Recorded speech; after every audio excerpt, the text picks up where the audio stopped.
పుస్తకంపై మతోన్మాదులు దాడికి నిరసనగా సాహితీ ప్రియులు, కవులు, రచయితలు, పుస్తక ప్రేమికులు మంగళవారం నగరంలో భారీ ర్యాలీ నిర్వహించారు. ఈ సందర్భంగా సాహితీవేత్తలు మాట్లాడుతూ పుస్తకం తల్లి లాంటిదని, పుస్తకంపై దాడి తల్లిపై దాడిగా అభివర్ణించారు. కొంతమంది మతోన్మాదులు మతపిచ్చితో విజ్ఞానాన్ని సమాజానికి దూరం చేయాలనుకోవడం అవివేకమన్నారు.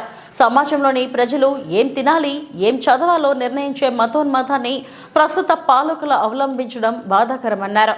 భావస్వేచ్ఛకు ప్రతీక పుస్తకమన్నారు. వేదాల కాలం నుంచి పుస్తకం విద్యను అందిస్తుందని, భారతదేశం ఆధ్యాత్మిక విజ్ఞానాన్ని పెంపొందించవచ్చు, కానీ శాస్త్రీయ పరిజ్ఞానం విదేశాల్లో సైతం లభ్యమవుతుందన్నారు. అలాంటి జ్ఞానం మన దేశానికి అవసరం లేదా అని ప్రశ్నించారు.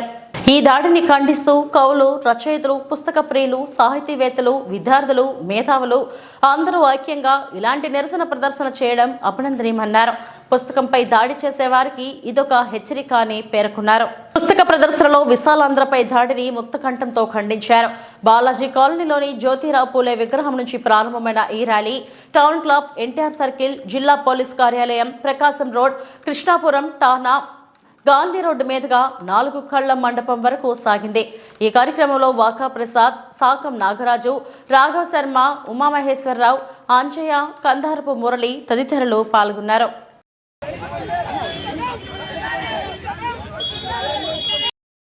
మతోన్మాదులు దాడి చేశారు. దాడి చేసి పుస్తకాలు బ్రాహ్మణుడితోని వాటిని తీయించేశారు. ఎన్టీఆర్ పుస్తకాలు ఏమీ కూడా నిషేధించలేమని కాదు. అసలు పుస్తకాలపై నిషేధమే తప్పనుకుంటుంటే అసలు ఏ నిషేధం లేని పుస్తకాలపైన ఇలా దౌర్జన్యం ఏమిటి? పుస్తకం పైన కానీ మన పైన కానీ ఎవరూ కూడా దాడి చేసేటువంటి అవకాశం లేదు. మనం నేర్చుకోవాల్సింది, మనం తెలుసుకోవాల్సింది, విభిన్న అభిప్రాయాలు కలిగిన వాళ్ళందరము గెలవెత్తి ఇటువంటి దుర్మార్గమైనటువంటి చర్యలు నిరసించడమే కాకుండా ఎదుర్కోవడానికి ఎప్పుడైతే సిద్ధపడతామో, ఎందుకంటే తిరుపతి గొప్ప ప్రజాస్వామిక ఊరు. ఇక్కడ నాస్తికవాదానికి, హేతువాదానికి, అభ్యుదయవాదానికి స్థానం ఉంది. గత 50 ఏళ్లుగా తిరుపతిలో కానీ ఈ ఊళ్ళో కానీ అనేక రకాలైనటువంటి కార్యక్రమాలు జరిగినప్పుడు ఎవడే కానీ నోరు మెదిపింది లేదు. ఇవాళ కొద్దిమంది అల్లరి మూక, చేతగాని మూక పుస్తకం పైన దాడి చేయడం అనేది నిరసించడం కాదు. వాళ్ళు కనపడినట్లయితే వాళ్ళను చీల్చి చెందడానికి మనం అందరం కూడా ఎప్పుడైతే సిద్ధపడతామో పుస్తకం బతుకుతుంది, అక్షరం బతుకుతుంది, స్వేచ్ఛ నిలబడుతుంది. విప్లవాభినందనలు తెలియజేస్తున్నా. ఈరోజు పుస్తక ప్రియులు అంటే అనేక రకాలు ఉంటారు. అప్పజవాదం ఉంటుంది, ప్రయోజనవాదం ఉంటారు. కానీ ఏదేమైనా అభ్యుదయవాదమే ముందుకు పోతుంది. ఈ క్రమంలో భూమన్న గారు అన్నట్టు తిరుపతి నగరంలో 50 సంవత్సరాలుగా నేను ఇంటర్మీడియట్ చదువుతున్నప్పటి నుండి ఇన్ని సంవత్సరాలుగా రకరకాల ఉద్యమాలు చేశాం. ఈ మతోన్మాద పద్ధతిలో ఇంత దమ్ములతో నిరసించిన వాళ్ళు ఎప్పుడూ లేదు. ఉన్న వాళ్ళను అణిచివేస్తాం. ఈరోజు కూడా అలాంటి వాళ్ళు తలెత్తుతున్నారంటే ఇక్కడ ఉన్నటువంటి వాళ్ళకు దమ్ములు లేదనేటువంటి ఆలోచన వాళ్ళకు ఉన్నట్టుంది.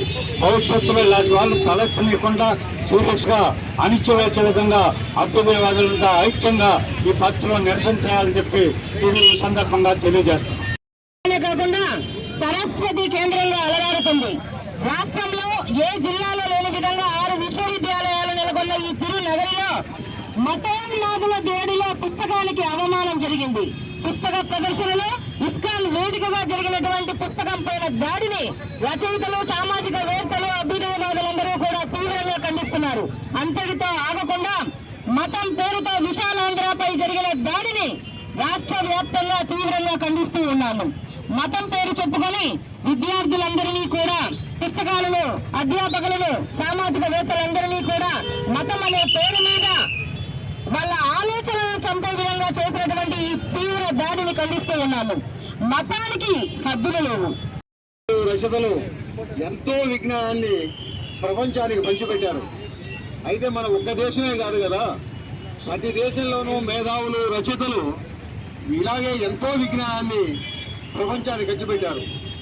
ఆధ్యాత్మిక విజ్ఞానంలో మన దేశానికి ప్రఖ్యాతి ఉండవచ్చు.